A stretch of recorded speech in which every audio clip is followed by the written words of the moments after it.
Has Tottenham gone mad? A 5-year contract for Roberto De Zerbi while in 17th place. England's disgrace at Wembley. Has Thomas Tuchel become the biggest mistake? Italy's tragedy, missing the World Cup for the 3rd consecutive time, and the tears of Gennaro Gattuso. And most importantly, the groups for the 2026 World Cup are set. Who is the real favorite? Let's dive in right now. The appointment of Roberto De Zerbi at Tottenham has become one of the most discussed topics in England, and it is not just about the Italian's name, but the terms of his deal, which many are calling a real gamble. The club's football department, led by Scott Munn and Johan Lange, has made a move that has no equivalent in the modern history of the Premier League. According to the BBC, the Italian signed a contract for 5 years. However, the main point of discussion is that this agreement lacks a termination clause in case the team is relegated to the Championship. For a club currently languishing in 17th place in the table, this looks like a total surrender to the risks. It seems the Spurs management is so confident in De Zerbi that they are ready to keep him in office even in the worst-case scenario. The financial scale of the deal only adds to the tension. Roberto instantly became one of the highest-paid managers in the league, second only to Pep Guardiola and Mikel Arteta. A paradox arises. The manager of a team fighting for survival earns more than most managers of global giants. Only 7 matches remain until the end of the season. 30 points in the bag and a real threat of the second division behind them. Munn and Lange have effectively burned all bridges, linking the club's future with the Italian for the next half-decade. Is this pure madness or a brilliant plan for years to come? Giving a manager a top 3 salary in the league and a contract with no right to dismiss while in 17th place is unheard of. What do you think? Has the Tottenham board already accepted potential relegation? Let's debate in the comments. Is De Zerbi a savior or a financial trap for the club? The shrine of English football, Wembley Stadium, plunged into silence, which quickly turned into angry whistling. The England national team suffered a sensational defeat to Japan with a score of 0-1, demonstrating football that British experts have already dubbed an academic sleep. Despite having nearly 70% possession, Thomas Tuchel's side managed only 1 shot on target for the entire match. While Kaoru Mitoma tore through the Three Lions' defense, the Premier League stars sluggishly passed the ball without a single idea. But the real heat began after the final whistle. Thomas Tuchel looked confused at the post-match conference. "We controlled the game, we dominated every zone, but we lacked the killer instinct.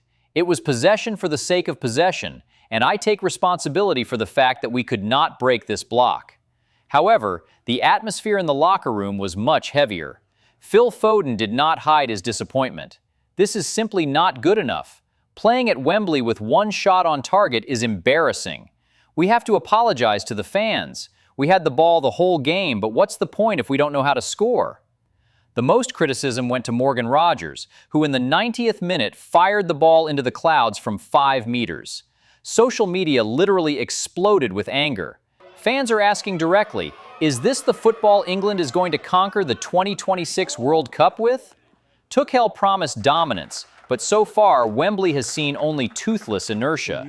Is Thomas Tuchel turning the England team into a boring machine for passing the ball without any purpose?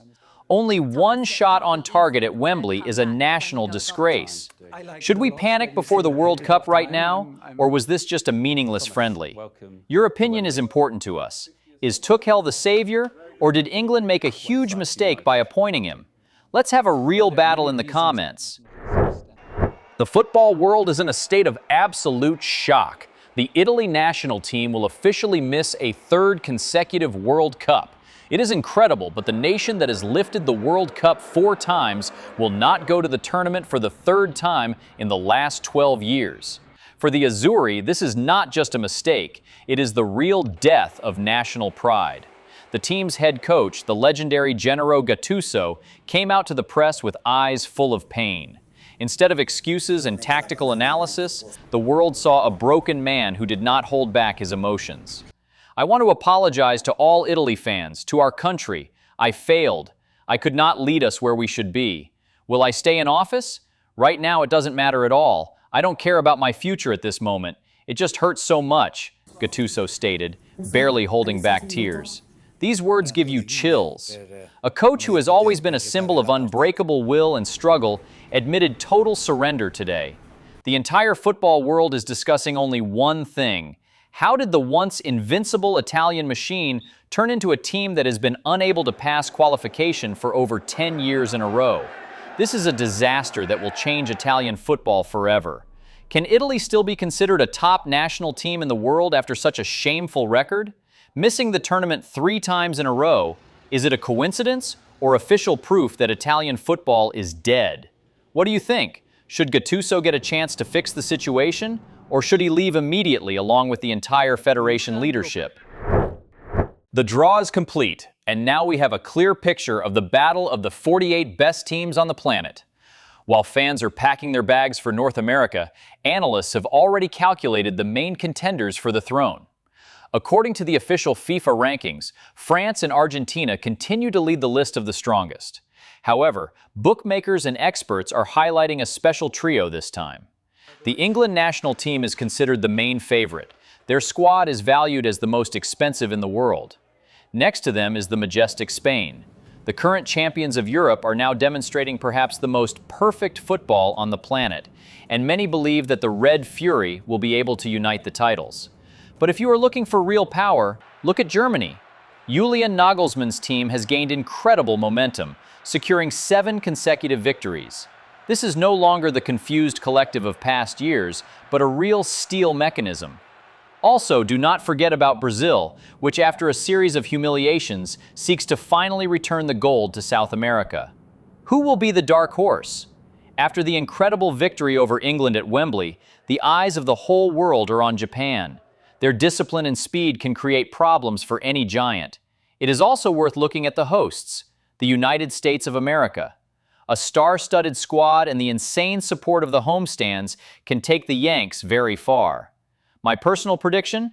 This tournament will be a great battle between European system and Latin American passion. And although Argentina and Lionel Messi will do everything to defend the title, it is Spain and Germany that look like the main contenders to take away Leo's last crown. Will the Spain team be able to repeat its legendary success and take the World Cup after winning the Euro? Who, in your opinion, will be the main disappointment of the tournament? Overpriced England or an aging Argentina? Write the name of your favorite in the comments right now and explain why they will lift the cup in the year 2026. Do not forget to subscribe to the channel and leave a like. See you in the next episode.